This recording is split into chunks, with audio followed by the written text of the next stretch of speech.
la expectativa de vida de la mayoría de los países aumentó mucho en los últimos 20 o 30 años. Esto es, por un lado, algo extremadamente positivo porque implica que los avances tecnológicos y el desarrollo permiten un aumento de la expectativa de vida, pero también es algo negativo desde un lugar en donde hoy se dice que la primera generación, que es la que hoy es adolescente, esta es la primera generación que se prevé que puede llegar a vivir menos que sus padres. Entonces veíamos un aumento a lo largo del tiempo en la expectativa de vida que no sabemos si va a continuar por un montón de factores que te diría que son epigenéticos, que son factores que tienen que ver con la vida cotidiana, con los hábitos, con el ejercicio, con simplemente nuestra calidad de vida en general, que afectan negativamente a nuestra expectativa de vida a largo plazo. Entonces, realmente estamos preocupados desde ese lugar, y la comunicación o la información que yo trato de dar a las personas trata de revertir un poco este efecto y de aplicar algo que nos permita a lo largo del tiempo ser sostenible. El otro día hablábamos con otro doctor conocido en las redes, que es el doctor Carlos Jaramillo, que es un genio en muchas áreas, y realmente hablábamos de esto en términos de preocupación porque entendemos que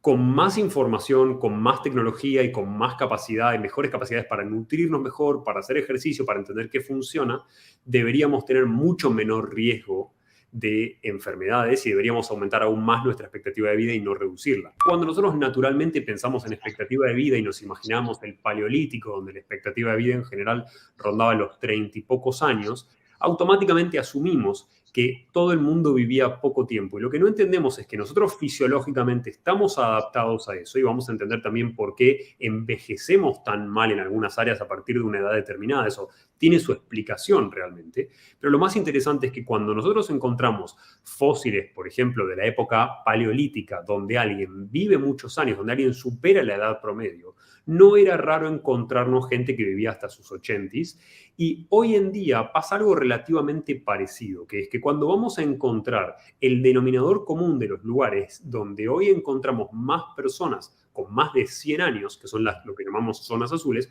vemos que está este denominador común que vos estás mencionando, que tienen que ver con factores que la población hace en líneas generales que los ayuda a vivir más tiempo. Y tienen que ver con una alimentación específica que ya vamos a ver,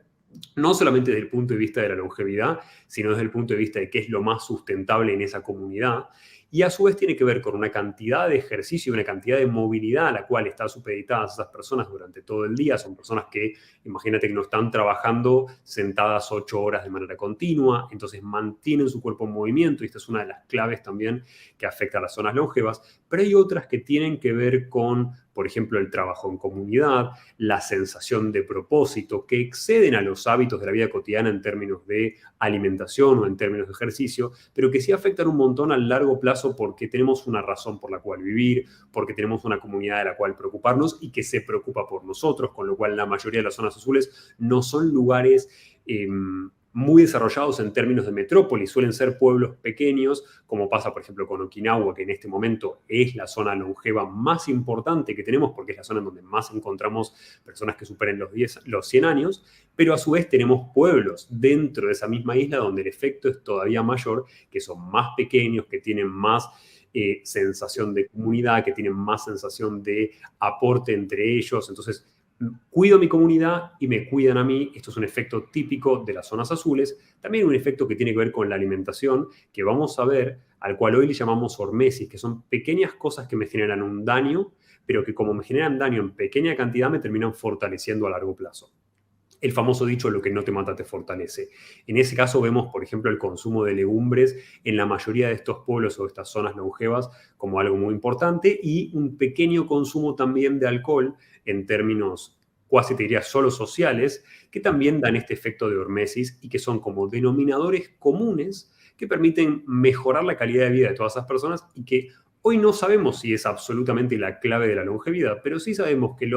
las 5 zonas azules que hoy tenemos, donde las personas viven más cantidad de tiempo y llegan más personas o más porcentaje de las personas a cumplir los 100 años, sí respetan la mayoría de estos parámetros, con lo cual, si querés parámetros simples, tomar los parámetros de las zonas más longevas del mundo es una buena idea, porque ya sabemos que funciona, ya lo hemos visto en la práctica, que nosotros tenemos muchas pautas que podemos cambiar. no tenemos que pensar que hay algo que tengo predeterminado genéticamente, porque si bien yo tengo una información genética que importa y que hace a mi salud en mucha instancia, también hay muchos factores que van a afectarnos epigenéticamente, o sea, por encima de mi genética, que tienen que ver con el hábitat en donde vivo, con la alimentación que consumo, con los ejercicios que tengo que hacer, con mi vida cotidiana y mi rutina, mi vida cotidiana, que ya vamos a ver cómo todos estos afectan a mi longevidad y qué cosas debo hacer para maximizarla o qué cosas hoy nos indica la evidencia en términos de salud, que por ahí no necesariamente tienen que ver con vivir 30 años más, pero sí tienen que ver con que la cantidad de años que viva